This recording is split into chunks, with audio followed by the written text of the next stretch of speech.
Good morning. Good snowy Wednesday morning out here in the tundra. Not the vehicle, but the weather. Anyway, today, as promised in my original video, the very first one, I'm going to offer a little bit of education. Looking back on some of the videos, I've realized I haven't offered a lot of that just yet, and I'm just starting with the video process and learning and kind of seeing how it goes. So here we go. Here's some information for you. Owner financing. What is it? It is not rent to own. Avoid rent to own like the plague. I speak from experience. Owner financing is for people who may be able to afford a monthly payment on something, but haven't had the chance for whatever reason to get their credit scores up where they need to be, and maybe they have debt to income ratio issues on paper that doesn't look good, obviously, and or you're self-employed, which is mine and my wife's case. When you're self-employed, obviously you do what you can to save money on taxes. You don't want to be paying, you don't want to be gifting people your hard-earned money. If they didn't have all of these loopholes and tax incentives and so on and so forth, there really wouldn't be a point to being self-employed and having your own business. You'd pay nearly half of your money in business taxes. And depending on the state you live in, you can have your employer tax, your federal tax, your state tax. So if you don't have a good accountant and they're not finding all these loopholes for you, again, there's not really a big point to it. And I'm speaking for a lot of the small businesses too. We're not talking about large, super productive businesses, commercial businesses. That's a little bit of a different thing. But anyhow, so you don't have what you need to go to a bank or a credit union and get financing. So what's the other option? The other option is to owner finance. Many states in New England do not offer this anymore.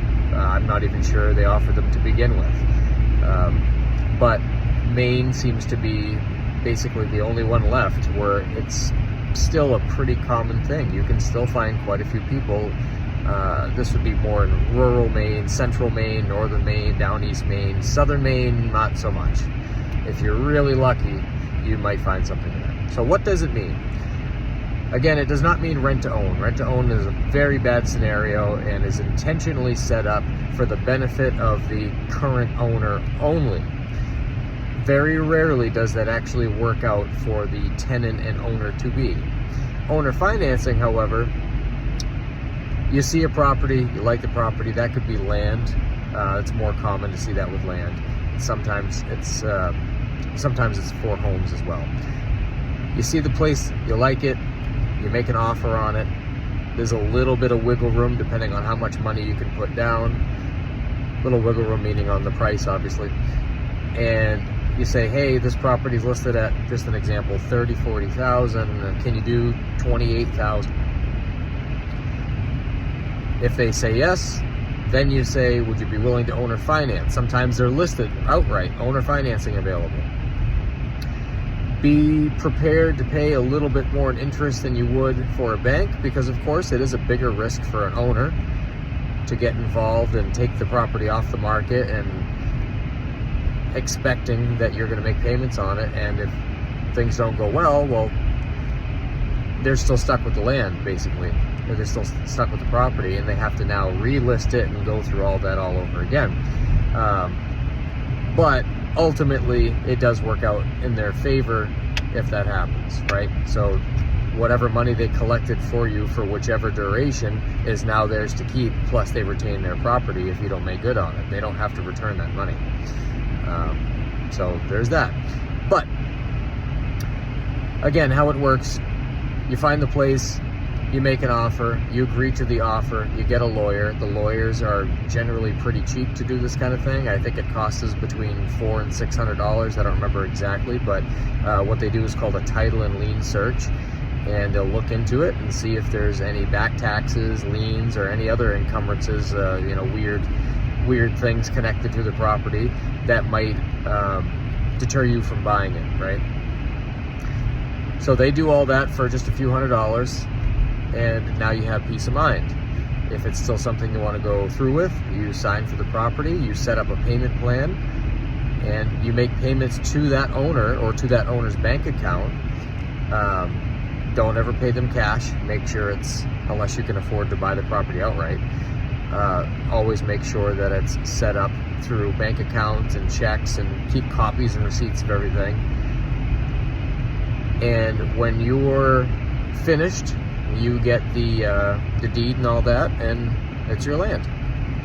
So, in my opinion, although the interest rate might be a point or two higher, in some cases it's not, but it might be a point or two higher than what you'd get at a bank, if it gets you into the property that you want, it really doesn't make that big of a difference at the end of the day, right? So, you've now done all that, you've set everything up, you're making your payments, and what does that mean as far as the land goes? Well, it means that as soon as you sign for it and you start making payments on it, that is essentially your land, just like when you buy a house. So that means that you can start doing work on that property. Now, I think it would be, in a perfect world, the smartest thing to do to pay the property off first, so it's 100% yours and the deed is in hand before you actually start to build anything. That's in the perfect world, because God forbid something happens and the owner takes the land back from you somehow. Well, not only did you lose the money that you've invested into buying the land, you've also lost your down payment, and you've lost all the money that you put into building a structure and fences and, you know, whatever it is you're going to do. The likelihood that that's going to happen is usually pretty small, as long as you make good on your payments and it's paid off. And if for some reason you didn't get the deed in hand and you didn't get what you were supposed to get at the end of the whole transaction, well, then you can get a lawyer of your own, and trust me, you can acquire that deed. And it's a pretty cut and dry thing. You made payments on it, it's yours now.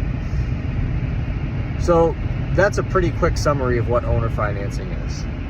It's not rocket science. I wish it was available in more places. I know for some reason there's a lot more availability in the southern states. If anybody's watching from down there, there's a lot of owner financing in Florida and the Carolinas. I believe Colorado's got a fair amount of owner financing opportunities. But yeah, so that was a little dive into what exactly that means. It's a good way to get your foot in the door when you don't have all your ducks in a row. It's a nice, easy way to say that. And if you guys have any more questions about it, feel free to write some comments down below, and I appreciate you watching the video. Thank you. Have a good day.